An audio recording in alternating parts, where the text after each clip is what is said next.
In today's episode, we're going to talk about how to use your iPad with Blender. This is part 2 where we look at Easy Canvas. I'm Luciano and this is the Adventures of Lollipop Man.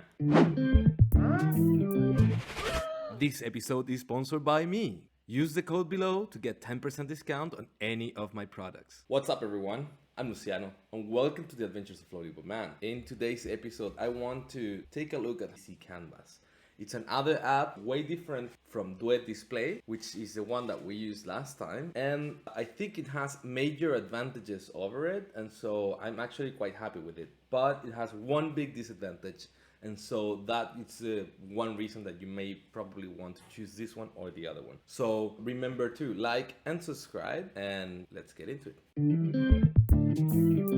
I'm going to start recording here so you can get a sense of what's going on. Boom, recording, 3, 2, 1, snap. And now I'm just going to plug this guy. So you need to run an app on the iPad and then you go directly into your PC and make sure that the host app is running and you plug it in. Now I get my desktop very quickly and you can see I have a little menu next to it. So what's cool about this and the bigger difference between this one and Duet Display is that in reality all it's doing, it's copying your same screen to your iPad. And so you can't use this one as a second screen because you're kind of streaming the same screen. You get to zoom into it, for instance, so you can just move it like that and then be more precise, or you can reset the size. Let's compare it to Duet Display. What are the pros and the cons that it has? The pros, basically, it's a one-time purchase of something like $10. It has this little palette of menus that works really well if you set it up, obviously. The latency, it's incredibly low. Like, to me, it honestly doesn't feel like it has any latency at all. And also you have this option, you can always scale it up and down and do whatever you want with the screen. So you get to take more use of the available space. Compared to that, the only thing where Duet Display may be a little bit of a win is that with Duet Display, you create a second screen. So you can use your iPad as a second screen with it. But the one-time purchase version of Duet Display doesn't support the pen. So there you go.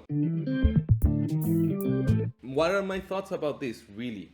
Okay, so people keep asking me if I have a PC and I need to start drawing on it, like doing 2D animation, stuff like that. Do I buy an iPad? Do I buy a Wacom? Do I buy a Huion or an XP Pen? I'd say it depends on your needs, but don't buy an iPad if you're going to replace a Wacom or a Huion. This solution, to me, it's a great solution if you can't have one of those. I mean, this app is incredible, it works really well, but if your iPad purchasing is mainly to do this, then no. What you want to do is you buy a Huion, an XP Pen, a Wacom, where you have a big screen, where everything is dedicated for it, where it becomes a second screen, but it's a massive second screen, and then the pen input is going to be great, and you're not gonna have any issues with it. It's a tablet dedicated for drawing, really.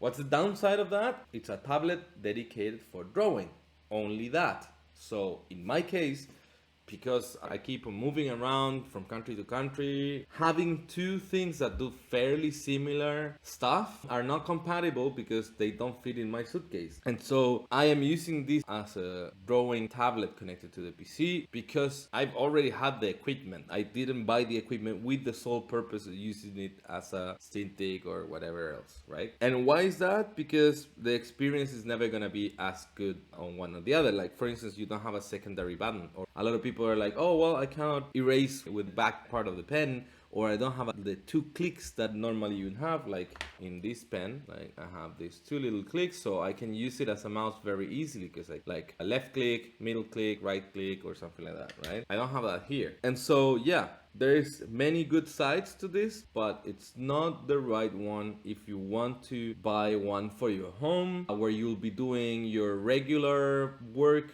So if you have your apartment, your house, your whatever, you're not planning to move anytime soon, you can get one of the big ones, put it on an arm, make it comfortable. This is on the go work. And if you already have it, fantastic. If you don't, it's not the right way, I think. Also, compare the price of an iPad Pro with Huion or Cintiq or whatever. An iPad Pro is really expensive. If you get the new iPad Air, which also takes the pen and everything, that's a better deal. It's something like 600 or 700.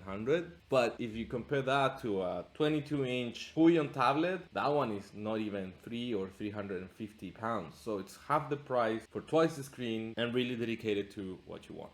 And so I hope you like this video. Remember to like and subscribe, and see me next time.